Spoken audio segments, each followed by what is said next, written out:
एक बड़ी कहानी को एक छोटी अवधि में समेट पाना बड़ा ही कठिन है और उससे भी कठिन है स्मृति पटल पर आ रही बातों को हूबहू लिख पाना।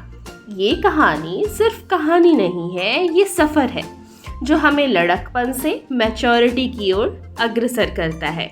जिस कहानी को हर कोई अपने अंदाज में जीता है। यहाँ बात हो रही है हॉस्टल लाइफ की, एक ऐसा जीवन जिसमें भरी हुई खुशियाँ हैं, अपने घर को छोड़ने का दुख भी है, कॉलेज लाइफ जीने का उत्साह भी, जहाँ माँ पिता की डांट का कोई डर नहीं है, साथ ही घर सा स्नेह भी नहीं है। स्कूल की टेंशन फ्री लाइफ तो नहीं है, पर नौकरी वाली भागम भाग भी नहीं है। कुल मिलाकर ये वो समय होता है जब जीवन जीने के लिए या फिर अपनी जीविका के लिए शिक्षा ग्रहण की जाती है। हमारा जीवन आज़ाद परिंदों सा होता है। देर रात वाली बातें, पार्टी, बर्थडे सेलिब्रेशन, छुप छुप के बनाया गया टेस्टी खाना, घूमना फिरना और बस मज़े करना।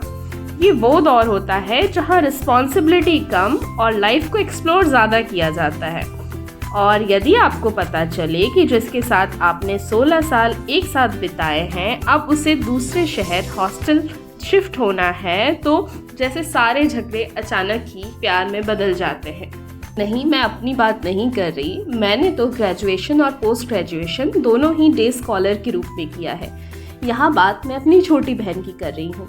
शुरुआत में जब वो हॉस्टल गई थी तब उसकी कवर्ड पलंग का आधा हिस्सा, बड़ी बहन वाला रौब, लड़ाई, बातें, सब कुछ जैसे एक पल में बदल गए। यदि आपके भी छोटे या बड़े भाई बहन पहली बार हॉस्टल गए होंगे तो शायद आपको भी ऐसा ही अनुभव हुआ होगा। हमें सामने वाले के लिए तो खुशी होती है, साथ ही अलग होने की उदासी भी होती है, पर वक्त के साथ हम भी यूज्ड टू हो जाते हैं।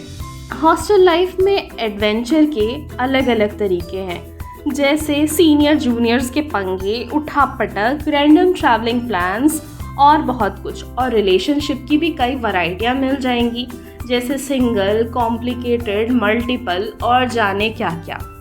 होली में ढेरों रंग तो होंगे पर माँ के हाथ का पकवान नहीं होगा, और दिवाली में हॉस्टल को ही घर सा सजा दिया जाता है और मित्रों सा ही घर सा माहौल बना दिया जाता है।